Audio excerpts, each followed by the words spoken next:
Salut tout le monde, je m'appelle Tony et j'ai 18 ans. Dis-moi, c'est quoi ton plus grand rêve? Genre vraiment le truc auquel tu consacrerais toute ta vie pour y arriver? Moi, il y a un truc que j'ai toujours voulu faire, savoir voler. Et tu sais quoi? J'y suis arrivé. Mais malheureusement, j'ai dû sacrifier pas mal de choses pour réussir. J'ai commencé à rêver de pouvoir voler quand j'étais encore gosse, dès que j'ai appris à marcher. Évidemment, dès que j'ai pu, j'ai commencé à faire de petites expériences. Tout d'abord, j'ai fait des ailes, tout seul.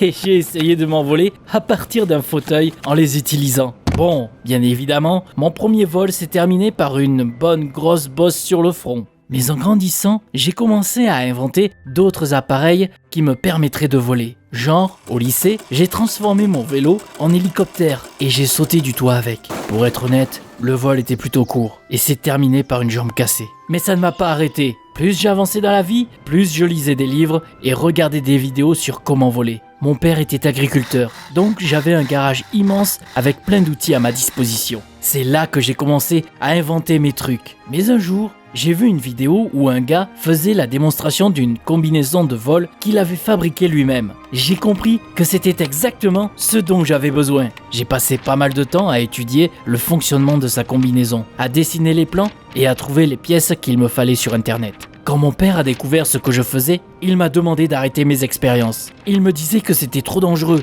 Il m'a dit que ce serait mieux si je faisais plutôt quelque chose d'utile, genre l'aider sur la ferme. Mais je ne l'ai pas écouté. Ma copine, Ginger, ne me soutenait pas non plus dans mes rêves. Tant pis, c'était qu'une fille après tout. Je ne m'attendais pas à plus. Par contre, Jim, mon meilleur pote, lui, il était à fond dedans. J'ai pris énormément de temps pour préparer mon vol de test. J'ai mis en place tous les systèmes techniques pour m'aider. Et je me suis entraîné tous les jours pour garder mon équilibre. Parce que crois-moi, voler avec un truc pareil, c'est pas facile. Et après avoir reçu la dernière pièce manquante, le système d'alimentation en carburant, la combinaison de vol était enfin prête. J'ai décidé de faire mon premier vol d'essai au-dessus d'une rivière derrière la ferme. Les moteurs à réaction sur mes mains fonctionnaient parfaitement. J'ai augmenté la puissance et j'ai commencé à m'envoler lentement. Waouh! J'avais réussi à décoller. Tu peux même pas t'imaginer comment j'étais aux anges à ce moment-là. J'ai décidé de pousser ma combinaison un peu. Et je suis allé aussi vite que je pouvais. Et là, tout à coup, le moteur gauche a commencé à tomber en panne.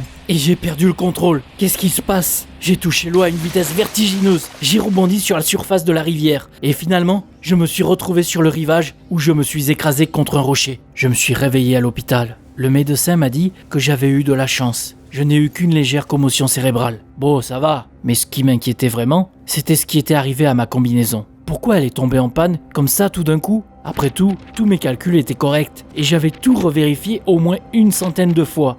Oh non, non, non, pas ça. Ça ne peut pas être ça quand même. C'est quelqu'un qui a dû faire exprès de bidouiller ma combinaison. Quelqu'un qui ne voulait pas que mon rêve se réalise. Mais qui pourrait me faire ça? Je me suis donc mis à réfléchir. Qui voudrait que je me rate comme ça? Attends, c'était quand même pas mon propre père. Après tout, il me disait toujours que je perdais mon temps avec mes expériences. Je n'arrivais pas à y croire. Il ne voulait tellement pas que je réalise mon rêve qu'il était capable de tout ruiner et de me mettre en danger de vie. En rentrant, on s'est engueulé comme personne ne s'est jamais engueulé. Je lui ai dit que je savais tout, que c'était lui qui avait bidouillé avec mes moteurs. Mon père m'a répondu que j'ai vraiment dû bien me cogner la tête, parce qu'il n'aurait jamais fait ça. Mais je ne l'ai pas cru. Je lui ai dit que je ne voulais plus jamais le revoir. Puis j'ai pris ma combi de vol et je suis parti. J'étais au bout de ma vie à cause de ce que mon père m'avait fait. Je pensais qu'il partagerait mon rêve, ou du moins qu'il me soutiendrait. Mais où est-ce que je pouvais aller maintenant? C'est là que j'ai pensé à Jim. C'était mon meilleur pote et il ne me dirait jamais non. Heureusement, Jim vivait juste à côté.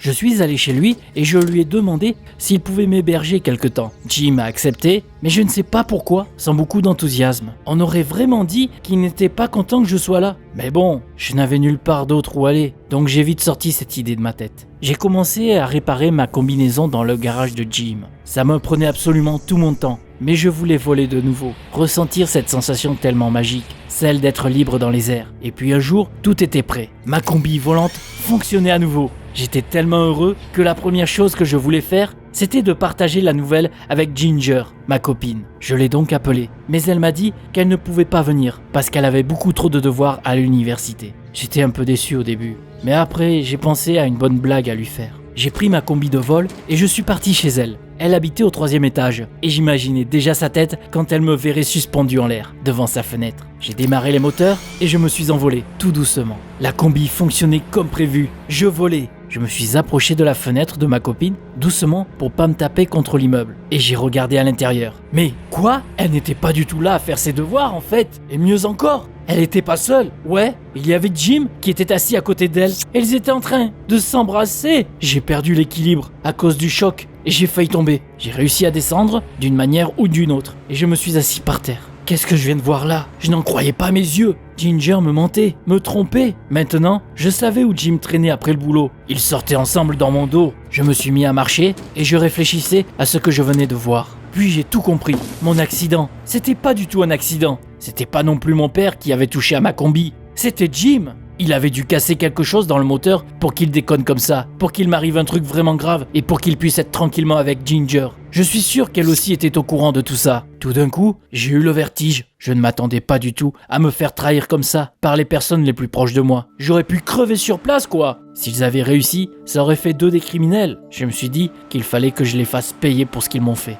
Mais pour que mon plan fonctionne, il fallait que j'ai plus d'infos. Genre des preuves qu'ils étaient ensemble depuis longtemps et qu'ils me le cachaient. Donc j'ai commencé à les suivre et à les filmer. Puis, quand on passait du temps ensemble, je souriais et faisais semblant de ne rien savoir. J'ai même réussi à me connecter au Facebook de Ginger et à copier sa conversation avec Jim. Ça faisait longtemps, visiblement, qu'ils me trompaient tous les deux. Et même s'ils n'ont pas parlé par message du plan pour bidouiller ma combi de vol, je savais que c'était eux. Donc, une fois que j'avais tout ce dont j'avais besoin, je suis allé voir la police avec les preuves. Je leur ai dit qu'un pote et ma copine voulaient se débarrasser de moi pour être ensemble. Il y avait plus qu'assez de preuves et ils ont tous deux été arrêtés, le jour même. Je me sentais tellement bien, comme un vrai gagnant. Mais bon, qu'est-ce que je pouvais faire maintenant? Je ne pouvais pas rentrer comme ça à la maison, vu comment je m'étais engueulé avec mon père. Rester chez Jim serait très bizarre aussi. Je me suis donc pris une chambre dans un petit hôtel avec le peu d'argent qu'il me restait. Et j'ai mis tout mon temps et mon énergie dans mon rêve. J'ai amélioré ma combinaison et j'étais content que personne ne m'empêche de faire ce que je voulais. Mais j'étais tellement triste de m'être engueulé avec mon père, vu qu'au final, il n'avait absolument rien à voir dans l'histoire. Même si quelque part, je me disais quand même qu'il n'était pas non plus 100% clean. Il n'a jamais cru en moi et il ne voulait pas que je suive mes rêves. Je me suis dit que j'allais me faire un petit vol. Ça me viderait un peu la tête. Après avoir fait le plein, je l'ai enfilé et je suis reparti. J'étais tellement heureux. Je me sentais aussi libre qu'un oiseau. C'est exactement ça dont je rêvais depuis tellement longtemps. J'étais bien haut. Quand tout à coup, l'un des moteurs s'était encore, comme la dernière fois. J'ai commencé à tomber rapidement. J'ai essayé de le réparer en tombant, mais c'était inutile. Je ne sais pas quoi, mais il y avait quelque chose qui n'allait vraiment pas. Le sol approchait bien trop vite à mon goût et j'étais terrifié. J'ai essayé de ralentir la chute en utilisant l'autre moteur qui fonctionnait toujours. Ça a aidé un peu, mais je suis quand même tombé dans un arbre et j'ai perdu connaissance. Quand je me suis réveillé, j'étais de retour à l'hôpital. J'étais entièrement recouvert de plâtre, en plus d'une commotion cérébrale. J'avais les 2 bras cassés et ma colonne vertébrale de fracturée. Le médecin m'a dit que j'ai eu de la chance de survivre, mais que j'étais inconscient de jouer avec ma vie comme ça. Je suis resté très longtemps à l'hôpital pour me remettre de ma chute. J'avais besoin d'aide. Je voulais que quelqu'un prenne soin de moi, me donne à manger, change mes bandages, me remonte le moral quoi. Mais bon, qui ferait ça là? Mon père était toujours en colère contre moi. Et c'était pas Jim et Ginger qui allaient m'aider. J'étais tellement seul. Et franchement, ça, c'était pas très agréable. Voilà, j'étais à l'hôpital, tout seul, sans que qui que ce soit vienne me voir. Tout ce que je pouvais faire, c'était de réfléchir. Le pire, c'est qu'à ce moment-là, je reçois un mail de la boîte à qui j'avais acheté le système d'alimentation pour ma combi de vol. Dans le mail, ils me disaient qu'ils avaient trouvé des défauts dans tout un lot. Et que moi, j'avais eu un système défectueux du coup. Nous espérons que notre erreur ne vous a pas causé de problème. Voilà la fin du mail, suivi par un petit smiley. C'est là que je me suis senti mal à l'aise. Parce que là, j'avais compris pourquoi ma combi de vol avait eu ces problèmes. C'était pas mon père, c'était même pas Jim. Il y a juste eu une pièce défectueuse. Mais c'est pas à cause de ça que j'avais blessé Jim et Ginger. C'était à cause de moi, parce que j'étais têtu comme jamais. Ginger a dû en avoir marre de m'écouter parler de mes rêves naïfs de voler. Et puis elle a rencontré Jim, un gars normal, avec des intérêts adultes. Peut-être qu'il la mérite plus que moi. Qu'est-ce que t'en penses, toi? Dis-moi tout dans les commentaires. Et n'oublie pas de partager mon histoire. Peut-être que ça pourra aider d'autres personnes avec des rêves impossibles.